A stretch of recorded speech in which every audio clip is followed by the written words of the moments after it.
주님께서 여러분과 함께 요한이 전한 거룩한 복음입니다. 축제의 가장 중요한 날인 마지막 날에 예수님께서는 일어서시어 큰 소리로 말씀하셨다. 목마른 사람은 다 나에게 와서 마셔라. 나를 믿는 사람은 성경 말씀대로 그 속에서부터 생수의 강들이 흘러나올 것이다. 이는 당신을 믿는 이들이 받게 될 성령을 가리켜 하신 말씀이었다. 예수님께서 영광스럽게 되지 않으셨기 때문에 성령께서 아직 와 계시지 않았던 것이다. 주님의 말씀입니다.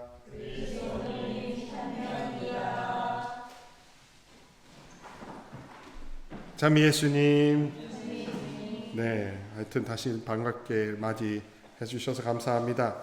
우리 성령 강림 대축일 전야미사 본당들에서도 하지도 않고 수노원이나 수녀원에서도 잘 하지 않는, 우리가 빼먹는 절기의 미사이기도 합니다. 제일 저녁 기도 전후에 바치게 되어 있고요. 또 성령께서 진짜 우리를 바오로 사도처럼, 다른 사도들처럼 100% 사로잡으시기를 간절히 원하는 때이기도 합니다. 저의 체험으로부터 좀 이야기를 해보면 그렇습니다. 저 요즘 며칠간 고민이 굉장히 많았습니다. 그 고민이라는 것은 무엇이냐 하면 앞으로의 저의 인생 방향을 어디로 더 확정 지을까? 성령께 더 인도되는 것인가? 아니면 내 개인의 마음으로 더 성령을 소유할 것인가? 성령께 인도에 따라 더 자유할 것인가? 아니면 성령을 더 소유하려고 할 것인가? 하는 그런 딜레마가 많았습니다. 그런데 이제 가만히 생각해 보니까 한때는 이런 생각이 들었습니다. 소유하고 자유한 거 이전에 내가 속이 시끄럽거나 혹은 고요 속에 머물지 않으면서 이런 고민을 하고 있네. 이렇게 이거냐 저거냐 하는 것에 골몰하게 하는 그 원수들에 놀아나면서 정작 고요하게 그분과 함께 머무르는 100% 충만, 성령 충만을 원하는 시간은 별로 원하지 않았네 하는 그런 원초적인 반성이 들었습니다. 예수님께서는 당신을 100% 수용하는 사람한테는 생수의 강이 안에서부터 터져 나온다고 말씀하십니다. 그리고 생수의 강이 터져 나오는 증거가 바로 어디 있냐면 여기에 있죠. 이 두 눈에 말을 초월한, 언어를 초월한 생수의 강이 터져 나오지 않습니까?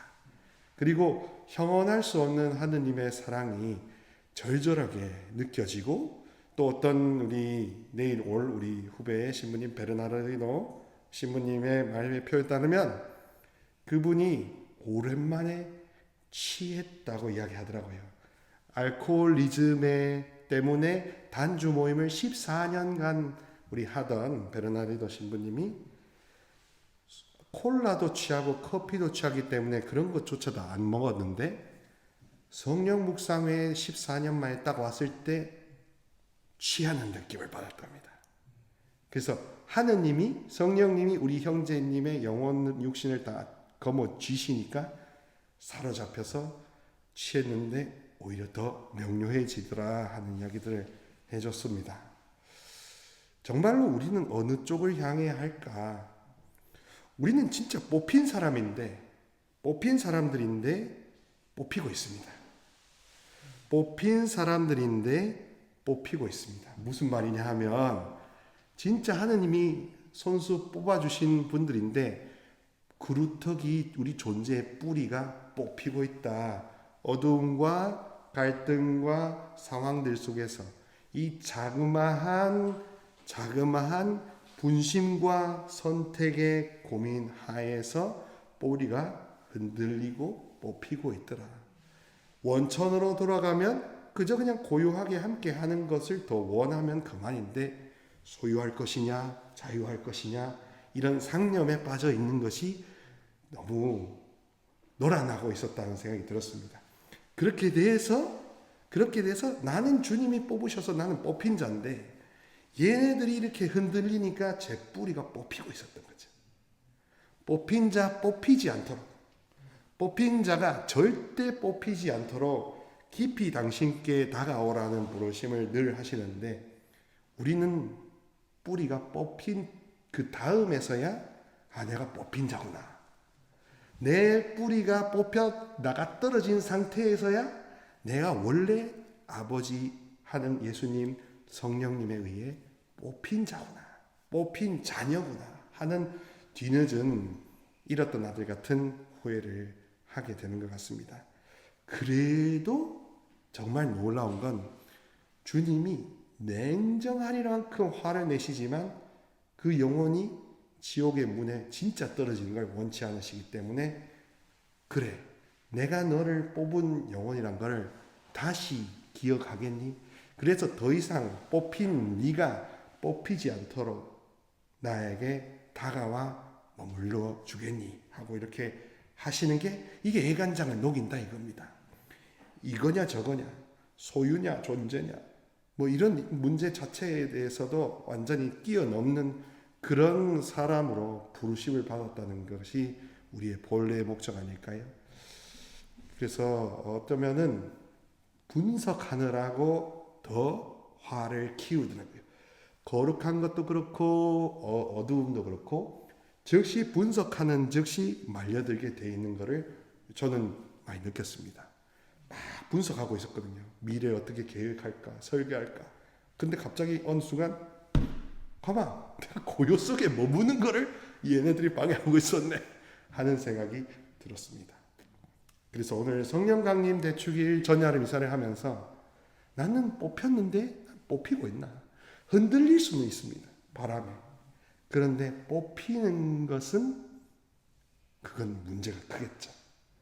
내가 뽑힌 줄도 모르고 뽑혀진 줄도 모르는 이 이중무지 속에서 나는 곤란함을 겪고 살고 있었는지 아닌가 하는 것을 오늘 시리아 방성대곡처럼 외치면서 한번 생수의 강이 터지는 밤이 되었으면 좋겠습니다. 그래서 성령께서 완전히 우리를 다시 심어 주실 수 있도록, 우리 존재를 하느님 아버지라는 가장 강력한 그 옥토에다가 심어 주실 수 있도록 저도 그렇고 함께 생수의 강이 터져 나오는 때가 되었으면 좋겠습니다. 뽑힌 자가 뽑히지 않도록, 더 이상 슬프지 않도록 말입니다.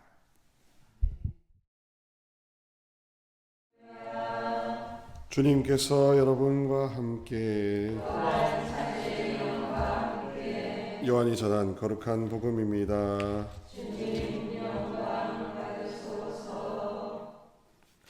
그때에 예수님께서 제자들에게 말씀하셨다. 내가 진실로 진실로 너희에게 말한다. 밀알 하나가 땅에 떨어져 죽지 않으면 한 알 그대로 남고 죽으면 많은 열매를 맺는다.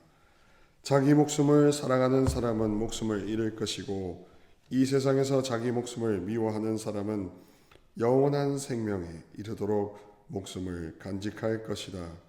누구든지 나를 섬기려면 나를 따라야 한다. 내가 있는 곳에 나를 섬기는 사람도 함께 있을 것이다. 누구든지 나를 섬기면 아버지께서 그를 존중해 주실 것이다. 주님의 말씀입니다.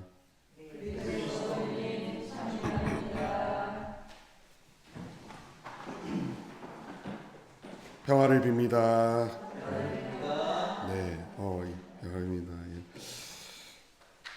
그 말은 다시 말하면 당신에게도 성령 충만, 당신에게도 성령 충만, 당신에게도 사랑 충만, 이것을 말할 겁니다. 오늘 복음은 너무나 유명한 미랄에 대한 이야기죠. 그 당시에 있는 그런 이스라엘의 기후는 여전히 지금 사막성이기도 하고 지중해성이기도 하지만 농경이 굉장히 중요할 수밖에 없었습니다. 가장 기초가 되고 가장 먹을거리를 확보하지 않으면 만나 매출하기조차도 이제 구해야 할 정도로 기초가 되는 게 바로 먹을 거고 가장 기본이 되었던 것이죠. 그러다 보니까 예수님과 많은 성경의 가르침들은 농경의 비유를 굉장히 많이 씁니다. 무화과나무라든지 씨 뿌리는 사람의 비유라든지 아니면 포도원 수확을 하는데 한다든지 그런 식으로 농경의 비유를 많이 쓰는 이유는 가장 기본적인 것을 누구나 배경 지식 없이 다 알아듣게 하려는 의도인 것입니다. 그래서 농경의 비유 안에서의 미랄, 그리고 농경의 비유 안에서의 마태복음 13장의 씨 뿌리는 사람의 비유는 결국은 같은 맥락인 겁니다. 씨 뿌리는 사람의 비유에서 우리가 생각하는 경작법과 이스라엘의 파종법이 다르다는 걸 오늘 한번 주목해 봅시다.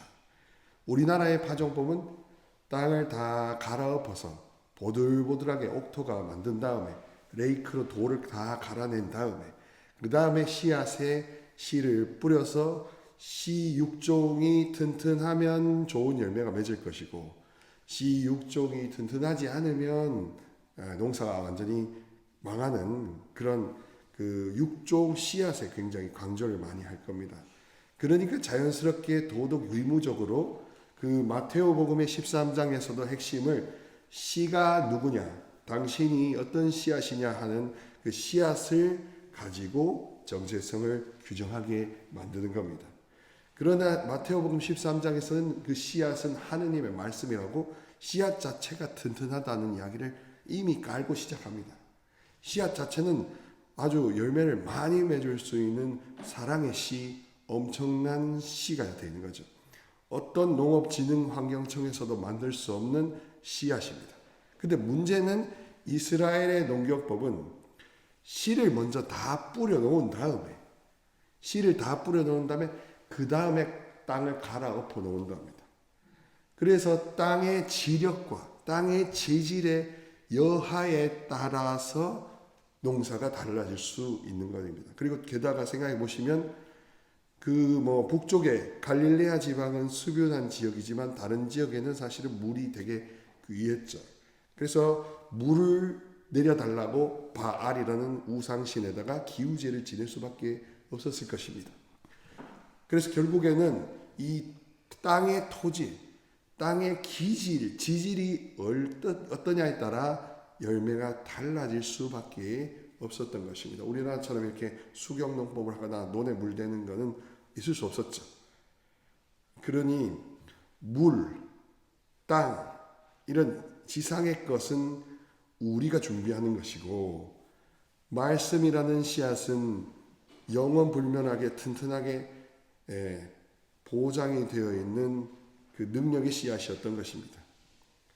그러니 이 미랄이라는 거를 도덕적으로 생각하면 우리 자신의 희생, 봉사 이렇게 생각할 수 있지만 미랄을 하느님의 미랄이고 하느님의 품성이라는 걸 생각을 한번 거꾸로 해보면 결국에 우리가 가야 할 길은 우리 존재다. 우리의 됨됨이다. 우리 존재라는 이 밭이 과연 갈아엎어졌나? 돌밭이냐 아니면 가시밭이냐 아니면 길가에 던져진 아스팔트 밖에 있는 밭이냐 하는 문제로 귀결이 될 것입니다. 그래서 내가 마음밭이 갈아엎어져서 그래서 내 밭에서 어떤 열매가 나타나는지는 그거는 내 선택에 더 달려 있겠죠. 사랑하는 우리 형제 자매 여러분, 지금까지의 우리의 많은 신앙생활 수도생활 안에서는 이 도덕 의무론으로 꽉 사람을 옥죄에 넣은 경우가 너무 많았죠. 그러나 이제 이 짧은 시간 안에 경험하는 것은 주님은 살리려고 하는 분이지 주님은 잡으려고 하는 분이 아니다. 주님은 우리를 목숨을 살리려고 우리를 붙잡는 분이시지 우리에게 무언가를 부과하셔서 우리를 힘들게 하시는 분이 아니다 하는 것을 경험하셨을 겁니다. 그래서 이렇게 다짐해 봅니다. 이제는 타협한다는 것 자체가 사치다. 타협한다는 것 자체가 사기다. 타협하는 것 자체가 내가 내 마음밭을 다시 돌밭으로 다시 막 굳은 것이다 하는 것을 생각해 보면 좋겠습니다. 그래서 유일무이하게 비유 중에 해설까지 붙어 있는 비유가 마태복음 13장에 씨 뿌리는 사람의 비유가 되는 겁니다. 그만큼 주님은 한 사람 한 사람 영혼의 상태를 중시하시지 그 영혼의 행위보다 그 영혼의 현주소 상태를 너무너무 귀하게 보신다, 이것 아니겠습니까? 그래서 뭐 밀알 하나가 떨어져서 죽으면 하는 그런 희생과 봉사, 헌신도 너무 중요하겠지만 희생, 헌사, 봉사하려면 내 마음밭을 갈아엎어야 한다는, 거듭나야 한다는 것을 생각을 하지 않았던 것입니다. 그래서 우리 이 순교자들, 또 이 초남이에서 파쇄 유해가 발견되는 이 놀라운 기적의 역사들을 보면서 자기 마음밭을 그 심학으로, 실학으로 그렇게 갈아엎으셨던 그 당시에 그 순교 성인 성현들이 가졌던 그 놀라운 신심을 한번 우리가 한번 재현해 볼 수 있지 않을까 싶습니다. 영원한 생명에 대한 갈망이 추구하고 있고, 지금 현 생명에 대한 이거 붙드는 것도 지금 어려워하시는 많은 이 시대의 자녀들에게 오히려 우리 여기 모이신 우리 빛의 동지들께서는 정말로 영원한 생명을 오히려 붙드심으로써 희망을 절망에 있는 이들에게 치료제로서 제시할 수 있으리라 믿습니다. 다시 한번 씨앗을 탓할 것이 아니라 마음밭이 돌밭이냐 가시밭이냐가 더 중요한 아버지 하느님의 농사법이다 하는 걸 생각해 보도록 합시다.